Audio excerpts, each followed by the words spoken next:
Hola, muy buenos días. Hoy es 16 de diciembre de 2014. Ya saben, mi nombre es Miguel José Escobar Jiménez, abogado y criminólogo de la Universidad Santiago de Cali. Bien, hoy el tema que vamos a revisar es a propósito de un documental que salió el pasado domingo 14 en el programa que el director Manuel Teodoro de Séptimo Día. Se titula Justicia por propia mano. Allí pues está como presentadora María Lucía Fernández y el trabajo de investigación lo hace María Angélica Uzcategui. Caracol es el que direcciona el programa los domingos, conocido como el Séptimo Día de Manuel Teodoro. Pues bien, allí vamos a extraer partes importantes de este documental para que analicemos el tema de anomia. Lo he titulado Anomia versus desutilización o deflación del derecho, y ahora examinamos esa parte importante entre lo que es considerado como anomia y la deflación del derecho. Para ello pues entonces vamos a revisar unos términos conceptuales. Además de esto pues tenemos que ir a autores sociólogos reconocidos como son Émile Durkheim, igualmente que tengo que citar a otras como Robert Merton, hay que citar a sociólogos como Niklas Luhmann, y todo esto para que entremos a analizar el aspecto desde un punto de vista más preciso frente a lo que se está presentando y que se denuncia o se hace mediáticamente relacionado pues en ese programa de Séptimo Día. Bien, allí también tengo que hacerme referencia tal vez a las intervenciones precisamente del doctor Jorge Restrepo, que es el director del Centro de Recursos para Análisis de Conflictos, lo mismo que el doctor Andrés Santamaría, de aquí de Cali, de la Personería, quien hace también unas intervenciones en cuanto al tema y hacen puntualmente énfasis de que no hay una respuesta institucional y por ende entonces se está presentando ese fenómeno. Igualmente también aparecen las intervenciones de otros funcionarios, senadores, en este caso a Mario Benedetti y al doctor Jorge Enrique Robledo, quienes hacen pues una intervención en relación con este tema, pero se ve que no tienen una profundidad sobre el tema. Solamente las personas autorizadas, en este caso el doctor Jorge Restrepo y el doctor Andrés Santamaría, que son los que estudian este fenómeno o tienen una cercanía con este problema y hacen una exposición de motivos frente a lo que se está presentando. Pues bien, me parece de mucha importancia y para ello pues permítanme primero que todo presentarles el documental y con los inconvenientes que tenemos en cuanto a esto de la tecnología, pero que sirve, y desde este punto, desde esta YouTube, desde esta videoconferencia, que sirva para que se haga conciencia en la parte académica de este fenómeno, porque realmente no se encuentran muchos estudios al respecto y me parece a mí importante que estos temas, desde un punto de vista criminológico, lo entremos a esbozar ante la comunidad, no solamente para la parte académica, sino también para las mismas instituciones que entren a resolver o a tomar partido frente a esa no respuesta institucional, la cual comenzamos con lo de la anomia de Émile Durkheim y finalmente vamos a caer en otro estudio que se hacen por los sociólogos que toman el tema desde el punto de vista de Niklas Luhmann. Bien, permítame entonces, presento el documental, dura 20 minutos y seguimos con mi intervención.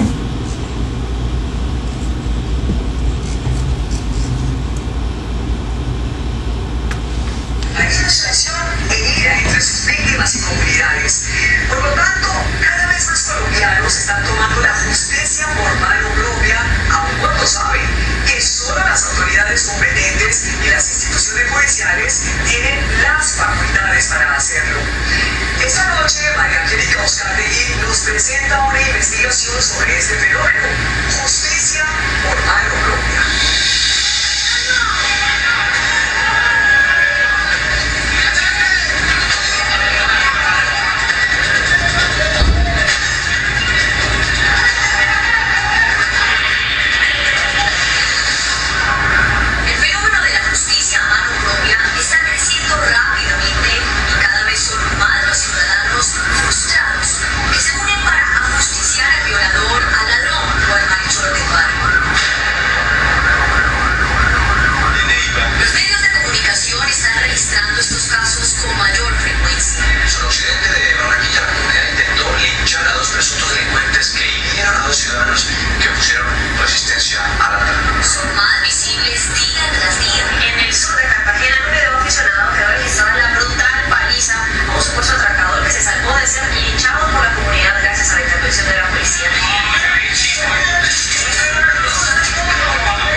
de chaparrón.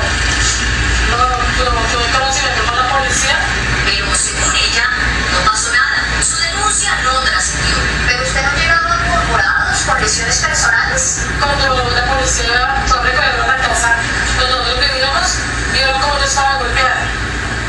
Y igual se lo llevaron, lo detuvieron, pero vuelvo y le repito, de la media hora, una hora de la estación, lo soltaron. Y lo continuaron soltando durante 7 años. ¿Por qué no se iba parando a su familia? Por miedo. Yo lo agachaba en la cabeza siempre. Hasleidy aún recuerda la noche en que su esposo Nicolás llegó a la casa y la golpeó tan fuerte que la dejó casi inconsciente. Me rompió la mejilla por dentro. Cuando la vamos a comprar la comida, se la vamos a limpiar porque tenía que tomar con pitillo, no podía masticar. Porque según ella acudió a las autoridades e hizo las respectivas denuncias. Pero los días que yo lo denuncié, nunca hubo justicia para él. Antes de ver, bueno, le hubieran puesto una sanción, ¿sí? O le hubieran puesto una caución, la situación hubiera sido de ya no más. Se murió de la mujer, yo. Pues me mataba un golpe, yo no me voy a matar por él.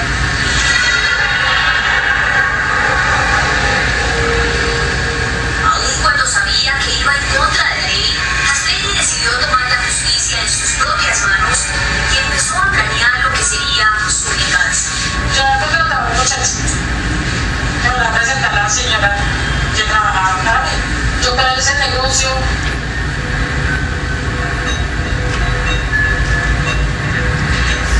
Ella acordó pagarle 3 millones de pesos al sicario y todo estaba planeado. Ese día era seguro que Nicolás estaría en la casa en horas de la mañana. Cuando yo abrí la ventana, me pegaron el tiro fue por la ventana. O sea, tal y cual como yo lo había planeado. ¿Quién la motivó a mandar a matar a su esposa? El pensado, la violencia intrafamiliar. Violencia intrafamiliar por lo menos. Casos como los de Hasleidy Cardoso son cada vez más comunes. Todo parece indicar que la ausencia del Estado y la necesidad de justicia es lo que está llevando a los colombianos a justificar su decisión de tomar la justicia a mano propia.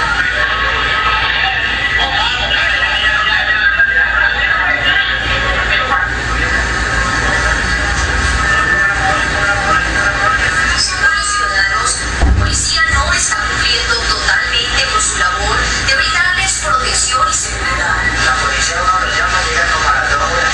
Eso sin contar que en distintas partes del país, en aldeas y sitios remotos, hay carencia de policía. Otro factor que frustra cada vez más a los ciudadanos tiene que ver con la denominada puerta giratoria de la justicia. Para ustedes como policía es frustrante capturar y saber que cuando llegan, digamos, estos casos a donde los jueces los dejan libres. Bueno, digamos que a veces resulta desestimulante, pero la policía cada vez más somos conscientes que tenemos que optimizar nuestro trabajo. La misma Daniela Garzón fue testigo de que el ladrón que intentó robarle su mundo está suelto, viviendo en su barrio, y según ella, debe estar al acecho de nuevas víctimas. Sí, eso es así siempre, por acá los cojan, los ven matando a la gente, ya lo llaman y a la hora ya están en la calle. ¿Y qué opina usted de eso? No, es que eso no debería ser así porque entonces se aumenta más el peligro en el barrio. ¿Usted se siente inseguro? Claro.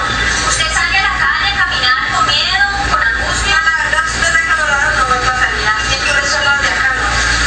Esa es una de las fallas del modelo de justicia que tenemos. ¿Y qué piensa de que ese agresor esté en libertad? En estando en libertad puede tomar represalias contra las víctimas. Según la Policía Nacional, de 473.000 capturas que se realizaron a nivel nacional en lo corrido del año, 88.900 eran de delincuentes reincidentes. Incluso ha habido personas capturadas hasta 33 veces en el mismo año y hoy se encuentran en libertad. Lo que más vulnerabilidad es la seguridad. El tipo te mata 3 hombres y estaba pasando. Andrés Santamaría es el presidente de la Federación Nacional de Personeros y ha observado la frustración del ciudadano ante la falta de protección por parte del Estado. Estamos diciendo las víctimas que se sistema judicial que denuncia, pero se encuentra un sistema judicial agresivo, con barreras, con ineficiencias y con pocos resultados. Como consecuencia de todo esto, Séptimo Día pudo establecer que los ciudadanos se están armando cada vez más. No hay nada que lleve a las personas a demandar más las armas que sentirse inseguros. Aun cuando en Colombia conseguir un arma de forma legal no es tan fácil, pues hay que cumplir con una serie de requisitos, muchas personas las están solicitando para defenderse. En Colombia puede haber cerca de 1.500.000 a 600.000 de armas en manos de los particulares. Y según la industria militar, cada mes se renuevan entre 10.000 y 12.000 permisos de porte y tenencia. Hay algunas encuestas que se han hecho en Bogotá principalmente que indican que aún hoy en día muchos particulares ven a las armas de fuego como un factor de protección. Pero lo cierto es que los ciudadanos también pueden conseguir las armas de manera ilegal. En la costa caribe hay una gran prevalencia de armas que entran a través del tráfico ilegal, principalmente por la frontera con Venezuela. Jorge, muchas de esas armas están siendo utilizadas por personas particulares que viven en sitios donde hay ausencia del Estado, donde no hay presencia de policía que garantice su seguridad. En Colombia también existe un mercado de armas no letales que está creciendo cada vez más. Séptimo Día quiso comprobar qué tan cierto es que los colombianos están comprando artículos de defensa personal con mayor frecuencia. ¿Qué productos son? ¿Quiénes lo compran? ¿Cuánto cuesta? Vinimos aquí a San Andresito de la 38 a averiguar. Entramos al primer local y había variedad de productos. Estos artículos de defensa personal la gente los compra frecuentemente. ¿Qué tan frecuente? Todos los días las personas vienen a comprar, ya que esto por la tanta inseguridad que hay en la ciudad, entonces la gente busca algo para defenderse. La gente compra más que todo ese gas pimienta. Ya hay el taser eléctrico, Es el que pasa como... ¿Cómo es que se hace? moviliza a las personas. Estos productos son de fácil acceso y se consiguen desde 30.000 pesos en adelante. ¿Cualquiera de sus productos es legal? No hay ninguna normatividad que impida ni el uso ni la tenencia de esos artículos. No le voy a causar ninguna lesión grave a una persona, pero sí, en cambio me va a proporcionar a mí tranquilidad. En países como Estados Unidos, por ejemplo, la segunda enmienda de la Constitución estipula que el ciudadano tiene ese derecho y por eso puede comprar un arma de fuego sin muchas condiciones. En muchos estados, si el Estado no puede garantizarle protección y seguridad. ¿Siente usted que tiene derecho a defenderse por sus propios medios? Ya regresamos. Hay una sanción y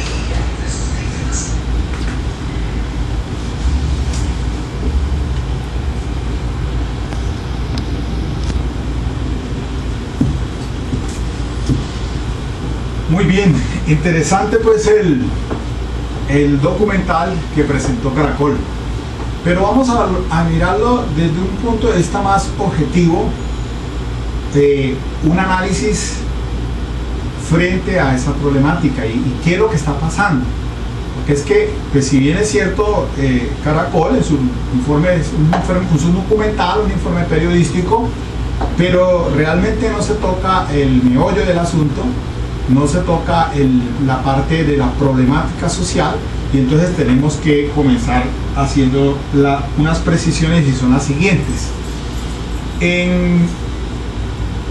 Existieron unos sociólogos de una importancia sobre este tema, como lo fue Émile Durkheim, un francés, quien sociólogo nacido en 1858 y fallecido en 1917. Él acuñó el término anomia, y ahora explicamos un poquito más eso. Igualmente, sociólogos de esa importancia en ese entonces, también podemos hablar de Robert Merton en Estados Unidos, y también de otro sociólogo muy importante posteriormente, que fue Talcott Parsons. De igual manera podemos citar también a otro sociólogo más contemporáneo, que es Niklas Luhmann, sociólogo alemán, nacido en 1927 y fallecido recientemente en 1998. Como otros sociólogos a que me voy a hacer referencia, no solamente colombianos, sino también latinoamericanos. Comencemos entonces precisando ese término de anomia, porque es que la anomia tiene pues una explicación, o tuvo una explicación frente a esta problemática, y se dice que concretamente anomia viene del griego nemos, significa literalmente ausente o carente de normas, ausencia de leyes. Dice que la anomia es la falta de normas o la incapacidad de la estructura social de proveer a ciertos individuos lo necesario para lograr las metas de la sociedad. Émile Durkheim, este sociólogo, abordó el tema y hizo estudios en relación con la anomia en el caso del suicidio. Precisamente pues fue un primer documental que presentó sobre este aspecto de el suicidio anómico para 1897, y allí se hacía énfasis en este tema de la anomia como la carencia de normas o la carencia de leyes o la estructura social que no está en capacidad de proveer a los individuos lo necesario para que logren las metas en la sociedad. Recientemente, para el 2010, se presentó una situación de suicidios en Italia, de empresarios que ante la quiebra se suicidaron, y eso obligó a que existiera una por las viudas blancas, denominadas así, hicieron una protesta al gobierno italiano, Berlusconi en su momento, porque estos empresarios terminaron suicidándose. Algo así más o menos, si le aplicamos lo de la anomia a ese fenómeno, podríamos decir que ese es uno de los factores en los que la gente se suicida. La gente se suicida no solamente cuando entra en quiebra, sino también cuando está boyante o cuando está en una buena situación económica. Un fenómeno que empezó a estudiar Émile Durkheim a través del concepto acuñado como la anomia, en aquello pues de tendiente también a estudiar las conductas desviadas o la delincuencia. Eso también hizo parte de unos sociólogos en Estados Unidos, también por su época, a Robert Merton, quien nació en 1910 y murió más o menos en el 2003. Robert Merton es el padre de la teoría de las funciones manifiestas y latentes, es el padre de la escuela estructural funcionalista. Y decía Robert Merton que la sociedad es un sistema que está constituido por una estructura que permanece en el tiempo, siendo un sistema un conjunto de elementos interdependientes en equilibrio y que tiene la posibilidad de cambiar. Por eso la teoría se le ha denominado sistémica. Y esto fue tomado de la teoría de Talcott Parsons, parsoniana.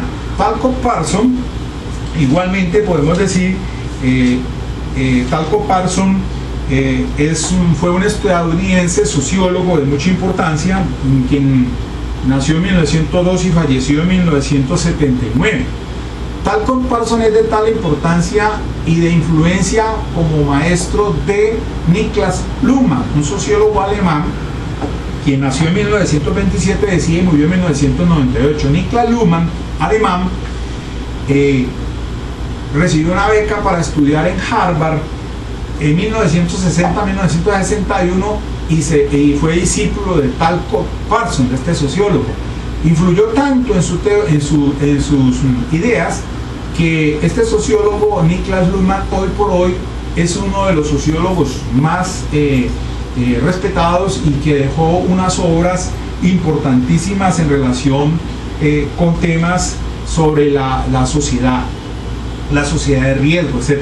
Y fue da la importancia de Niklas Luhmann, que incidió en igualmente Gunther Jacobs, jurista alemán, quien pues, conocemos la teoría de la imputación objetiva.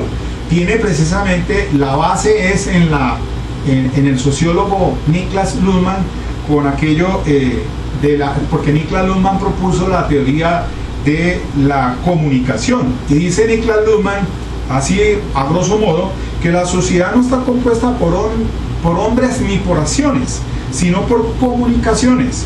Los hombres no son parte de la sociedad, sino su entorno. La sociedad moderna es un sistema complejo compuesto por comunicaciones que incorpora a su entorno para las operaciones especializadas de los diversos subsistemas funcionales, pero lo hace conservando siempre su clausura operacional.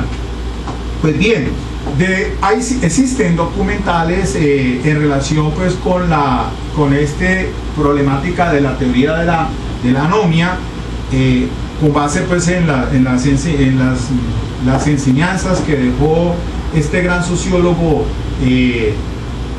Emile Durkheim, y también Robert Merton en Estados Unidos, igual de Talcott Parsons, porque estos sociólogos pues sí retomaban la fuente en sus inicios, pues siguiendo por ejemplo a Emile Durkheim siguió los conceptos que había desarrollado Auguste Comte, otro filósofo francés, el creador de la palabra altruismo, de orden y progreso, del positivismo, y de cómo entonces Emile Durkheim, retomando ese positivismo, pues se desarrolla entonces una nueva concepción ideológica en el campo de la sociología, que tratan después de explicar este fenómeno social. Pero entonces, ¿qué es anomia? Entonces diríamos nosotros que es la falta de normas o la incapacidad de la estructura social para proveerle y resolver las necesidades a la gente. Lo que se dice normalmente es, por ejemplo, anteriormente los teólogos medievales hablaban que el que obra sin Dios y sin ley. Hoy es un término más o menos como decir hoy a la colombiana, la justicia es solamente para los de Ruana. Cuando se dice eso, sencillamente nos ubicamos en otro plano, como vamos a ver más adelante, sobre un análisis de otros sociólogos latinoamericanos, principalmente por un argentino, el cual pues hace un análisis en relación con la situación de la deflación del derecho en Argentina. Sociólogo importantísimo para este análisis toma la fuente del sociólogo Niklas Luhmann. Matías Dewey es un sociólogo de la Universidad de El Salvador de Argentina, y tiene entonces hizo en una revista de sociología de la Facultad de Ciencias de la Universidad de Chile para el 2008, trata un tema que se llama procedimientos fallidos, disposición al riesgo y la legitimación de expectativas normativas en Argentina. Y ahora analizamos ese documental para ir cayendo en qué es lo que sucede con este fenómeno que está pasando actualmente en Colombia. Obviamente que esto no es fácil, esto tiene unas implicaciones de análisis profundas, y yo no pretendo pues reducir todo este asunto en 45 ni en 50 minutos, pero sí más o menos dar una idea por dónde está para encauzar y poder entender un poquito más la situación.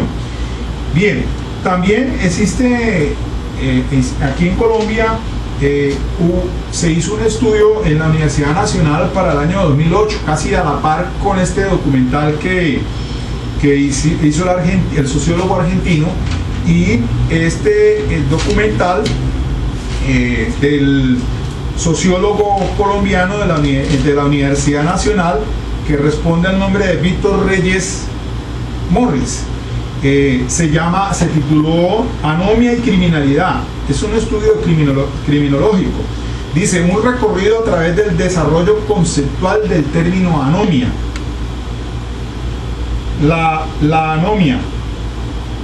Y hace referencia en este documental que tiene el sociólogo Víctor Reyes, que en Colombia, por lo menos sobre el tema de la anomia, existen por lo menos 3 tesis conocidas ampliamente, que son una de Diego Yunes sobre la cuestión de las cárceles, otra escrita por Dison Moya Acosta en la Universidad Nacional en 1993 sobre narcotráfico, y después Gustavo García, un sociólogo de la Universidad Nacional, para el 2006 se hizo también referencia a la tesis de anomia en cuanto a la prostitución bogotana. Se conoce pues, obviamente que deben de existir algunos otros documentales al respecto, pero comencemos entonces por definir si esta situación pues que se está presentando acá en Colombia tiene su relación con esta teoría, por lo menos de la anomia de Emilio Durkheim, y termino con lo que se ha denominado como la desutilización o deflación del derecho. En economía, deflación es lo contrario a inflación. Eso es más o menos para entender la situación. La inflación obedece a unos parámetros, la deflación pues es lo contrario. Cuando decae la demanda y los precios bajan, entonces puede entrar en quiebra y activa una situación que se conoce como la deflación. Estos términos también se hace referencia en este documental que tiene y aparece en las redes de internet por el sociólogo Matías Digüe de Argentina. Bien, veamos entonces que en el análisis que se hace por parte del sociólogo Víctor Reyes Morris, dice aquí lo siguiente: después de que se hace un recorrido, como dice él, un recorrido sobre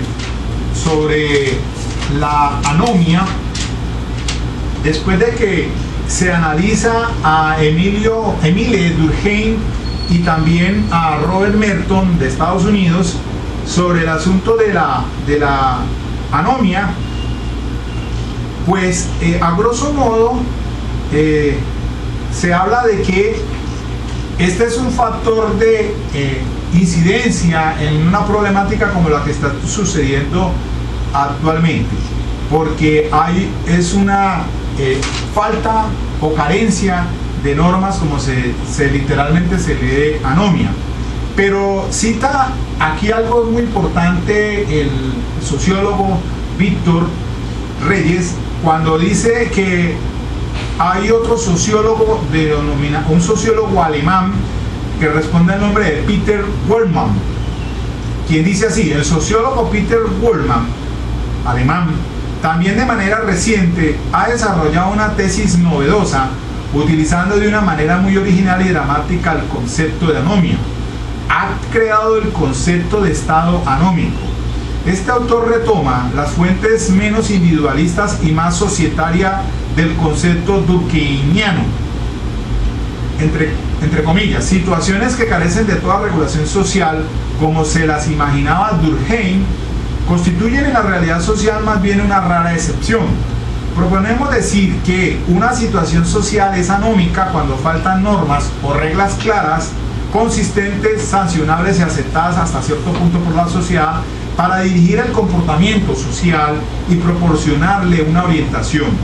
Nuestra hipótesis, según la cual también los estados pueden desarrollar características anómicas, rebasa los límites dentro de los cuales ha sido tratado hasta ahora el problema de la anomia. Wollmann sostiene que en el caso de algunos países, el Estado, hace referencia específicamente a Latinoamérica, puede llegar a ser anómico, y entre paréntesis dice, contrario a lo que por definición es la naturaleza del Estado, que lejos de garantizar la paz interna y la seguridad pública, constituyen una fuente particular de desorden e inseguridad para los ciudadanos. Entonces, por ejemplo, a ello correspondería la tan conocida afirmación en el medio colombiano: la justicia es para los de Ruana.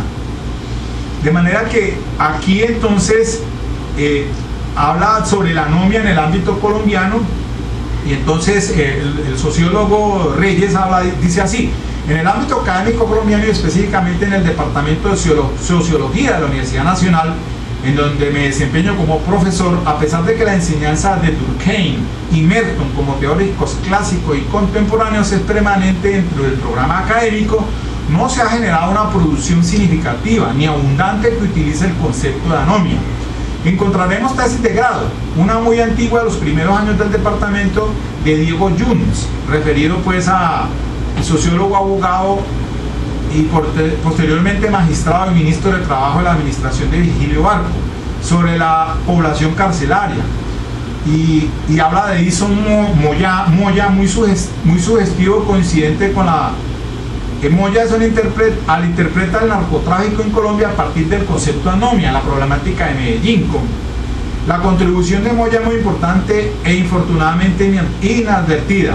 Hace un juicioso recorrido del concepto, aun cuando no penetra con acierto en el creador del concepto sociológico, Durkheim. Y si bien recoge básicamente a Merton y algo del desarrollo y utilizaciones posteriores, la aplicación que hace el concepto es más bien sugestiva que cabal para entender el proceso de narcotráfico en Colombia, y específicamente en el caso regional de Medellín, de Antioquia, identificado como el cartel de Medellín. Otro aporte de la tesis de pregrado del sociólogo Gustavo García, quien aplica el concepto de anomia para realizar un estudio de la prostitución a nivel de la sociedad bogotana. Entonces concluye que en general el concepto de anomia podría considerarse un concepto más de tipo sintomático, es decir, que expresa o manifiesta una situación más que suministrar una explicación de la misma. Es decir, no responde tanto a por qué se produce esa violación de las normas, sino que su valor es más descriptivo que explicativo y algo comprensivo. Hasta allí me parece acertada la situación, porque no explica realmente la anomia, cuál es, como dice acá, es algo más descriptivo utilizar el término anomia para explicar el fenómeno, pero que no da una solución, no nos ubica en la génesis del problema. Dice: sin embargo, no se debe entender que la anomia sea la simple violación de normas, es más que eso. Es un estado permanente o relativamente duradero de incumplimiento de la norma. Si utilizáramos el lenguaje médico, diríamos que la anomia es un estado crónico de violación e incumplimiento normativo. Por ello no puede asimilarse simplemente al concepto de delito o crimen, porque tiene implicaciones de ser un término que aluda a una situación o estado duradero de no aceptación e incumplimiento de las normas, ya sean jurídicas o sociales. Por eso me remito entonces al estudio que hace otro sociólogo también hispanoamericano, latinoamericano, de Argentina, que responde al nombre de Digway, porque este sí ubica la situación más concretamente en el plano, pues siguiendo la teoría de Niklas Luhmann, este sociólogo alemán, con el asunto de la teoría sistémica. Y entonces en este análisis que hace, que aparece en las redes sociales, este documento que lo titula Digway Matías de la siguiente manera: procedimientos fallidos, disposición al riesgo, legitimación de expectativas normativas en Argentina. Aquí dice entonces en este estudio que se hace una encuesta y dice que un 75% de las personas victimizadas entre los años 97 y 2003 no haya hecho la denuncia en ninguna instancia del sistema penal, y que ese porcentaje, más del 43%, declara que la policía no habría hecho nada. Viene a ser una prueba palpable de la desconfianza institucionalizada relacionada en este caso a la policía. Entonces trata el tema sobre los orígenes de la desconfianza y la diferenciación del derecho. Dice: expresado en términos sencillos, esta desconfianza es el resultado de un aprendizaje a partir de continuas frustraciones. Se tienen ciertos derechos y ellos fueron violentamente sustraídos sin que sean reemplazados o devueltos. Se tenían bienes en el banco y estos nunca fueron devueltos. Se sufrió un robo y la policía no reaccionó, o su participación agravó la situación. Es decir, pensar en una estructura de la desconfianza significa, en términos de la teoría de sistemas de Niklas Luhmann, que ciertas expectativas normativas no fueron restablecidas o que no recibieron un adecuado tratamiento por parte del sistema de derecho. Aquí hay que hacer un paréntesis y resulta de que Günter Jacobs, la teoría jacobsiana, sobre la imputación objetiva, pues plantea actualmente sobre ese nexo de causalidad en el tipo objetivo. Se hace énfasis más allá de la acción y la omisión a la cuestión de los roles o de la posición de garante, si se cumplieron con unas expectativas o no en una sociedad de riesgo. Pero la pena es una pena comunicativa, teniendo en cuenta a Niklas Luhmann en su teoría de que el Estado que la sociedad es un estado de comunicación, de estructuras que elevan un mensaje, que en este caso podría decirse que la pena tiene como finalidades enviarle un mensaje a la comunidad de que se está haciendo justicia, que hay esos dos parámetros de justicia o injusticia, de derecho o no derecho. Eso es lo que comunica cuando se impone una sanción. Por eso los jueces, cuando entran al aspecto de la culpabilidad para dictar sentencia, hablan del juicio de reproche, de la conciencia de la antijuridicidad, de la no evitabilidad de otra conducta y del mensaje que le envían a la comunidad de no imponerse una sanción drástica ejemplarizante. Es decir, si el mensaje que se le envía a la comunidad es que no pasa nada, que borrón y cuenta nueva, pues entonces se está incumpliendo con esa expectativa, diciendo quebrante la norma, que aquí no pasa nada. Básicamente es eso. Es decir, pensar en una estructura de la desconfianza significa, en términos de la teoría de los sistemas, que ciertas expectativas normativas no fueron restablecidas o que no recibieron un adecuado tratamiento por parte del sistema de derecho. Esta estructura de la desconfianza impregna la comunicación cotidiana y aparece bajo diferentes formas: chistes, modos de proceder, refranes que actualizan la estructura de la desconfianza. Una de las principales consecuencias de las expectativas de la decepción es que dentro del sistema se van estructurando modos de reacción ante ella que finalmente producen la formación de estructuras, ya no de la desconfianza sino de la desconfianza. Esto sucedió con la conformación de los grupos paramilitares. Como no hubo presencia de Estado en ciertas regiones, al haber quebrantamiento de los bienes jurídicos, lo que hizo fue agruparse las personas para defensa propia, y eso fue lo que generó entonces lo que se denominó más llamado a los grupos paramilitares, grupos de control interno, de defensa interna, que terminaron poniéndose al margen, y ya conocemos la historia aquí en Colombia sin que tengamos que entrar a profundizar al respecto. Cuando generan una desconfianza en las instituciones, sencillamente entonces la gente se arma. Ahí en el documental aparece eso, pues es cierto que frente a esa no respuesta del Estado, de la institución, como no existe canalizada una respuesta institucional a las víctimas, entonces se crea el común denominador en la población, en el común general, que aquí no sucede nada. Por eso es que entonces se hace justicia por propia mano, lo linchan, vienen entonces el ajusticiamiento privado. Claro que eso es reprochable desde todo punto de vista, como lo dice el senador Robledo, pero no va más allá del fondo del problema.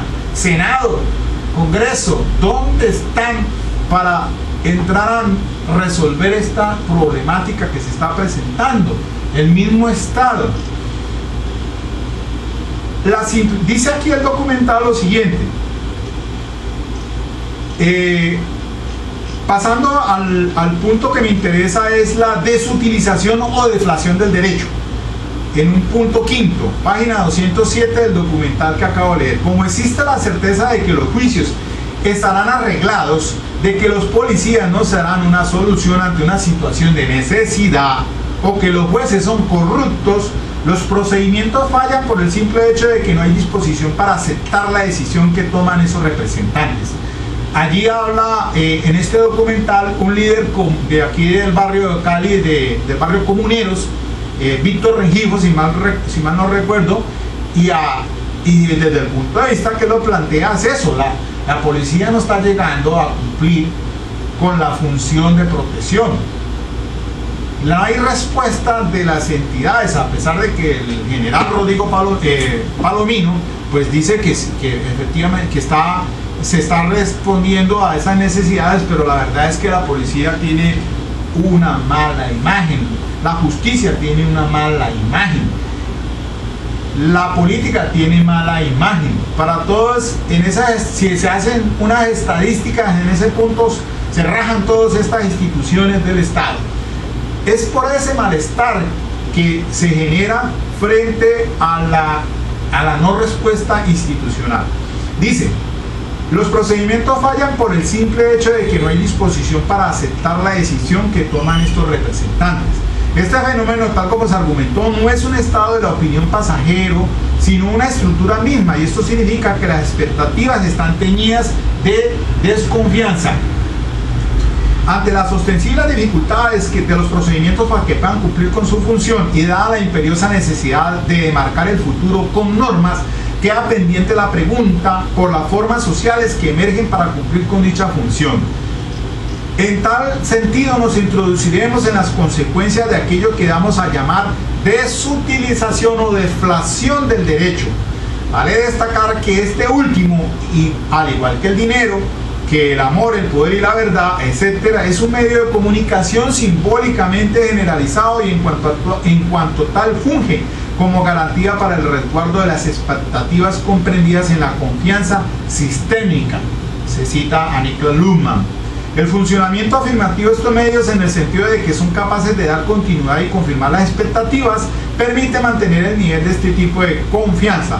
En términos generales, los medios de comunicación simbólicamente generalizados se encargan de hacer probable, mediante la formación de estructuras de expectativas, la improbabilidad de que Alter acepte la comunicación de ego. Niklas Luhmann. El dinero, por ejemplo, es un medio de comunicación que, en torno a necesidad de reducción de la escasez, está orientada a hacer probable el intercambio de bienes. En tal sentido, alrededor de cada uno de estos medios se forman estructuras de expectativas que hacen que una selección sea relevante para la siguiente.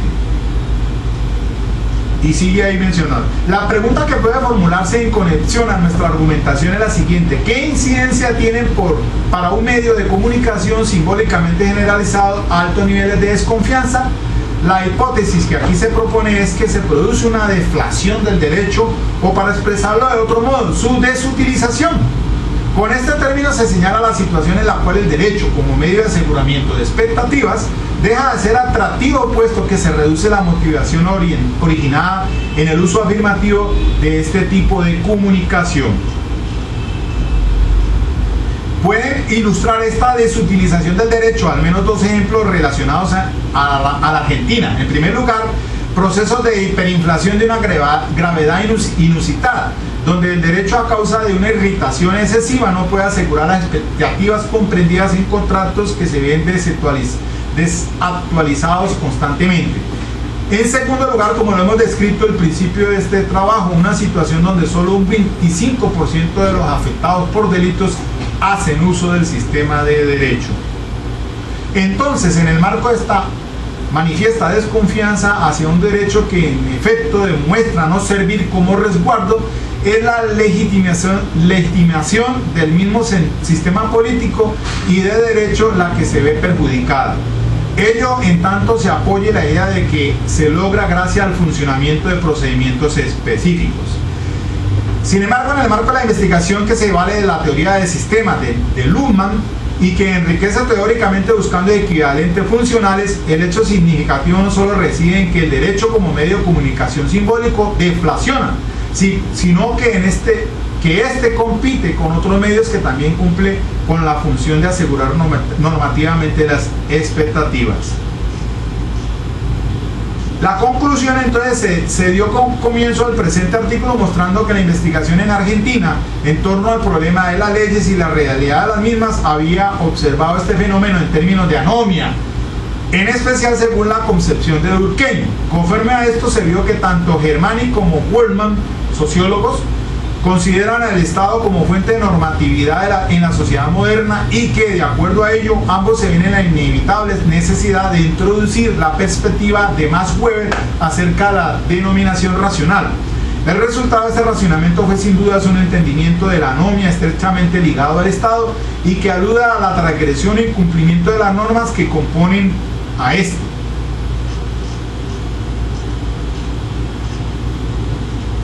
Los procedimientos fallan cuando existe una desconfianza que circula en la comunicación que pone en duda de modo continuo la posibilidad de que las expectativas positivas, confianza, depositadas en roles específicos, juez, policía, político, etc., sean restabilizadas en cada lección. Esta desconfianza presente en la comunicación tiene como correlato la eliminación de la incertidumbre acerca del desenlace que requiere todo procedimiento para poder cumplir con su función.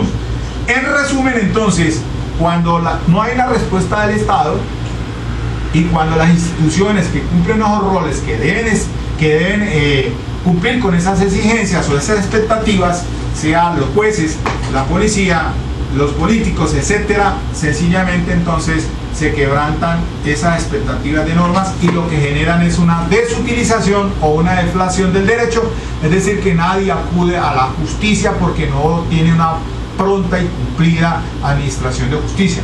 Eso es lo que está pasando actualmente si tenemos en cuenta asuntos como el paro judicial, si tenemos en cuenta a todos estos fenómenos problemáticos, el sistema penal acusatorio que está colapsado, un sistema que en principio, y me acuerdo mucho del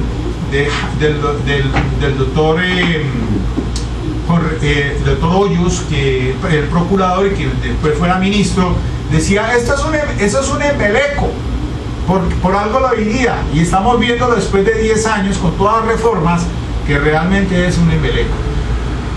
Esas consideraciones me llevan a mí a plantear que precisamente está sucediendo lo que comentan estos grandes sociólogos, desde la teoría de la anomia de Emile Durkheim hasta Niklas Luhmann, y con este sociólogo argentino que habla de la deflación del derecho o la desutilización, es decir, la gente no tiene confianza en las instituciones y eso hace que lleve a la justicia por propia mano. Eso le puede servir a los periodistas, le puede servir a todo el mundo para que reflexionemos, a la comunidad académica, de esta situación que está tomando unas magnitudes irreversibles. Desconfianza frente a las instituciones, particularmente en este caso que se está presentando de la justicia del derecho. Dejémoslo hasta allí nomás y lo profundizamos en otro acápite. Tengan una feliz Navidad y un próspero año 2015 desde ya, con todo corazón. Creo que aquí dejamos esta parte académica y termino con esta exposición, este video. Espero que reflexionemos, que aportemos ideas y que construyamos un país mejor. Chao, Lin.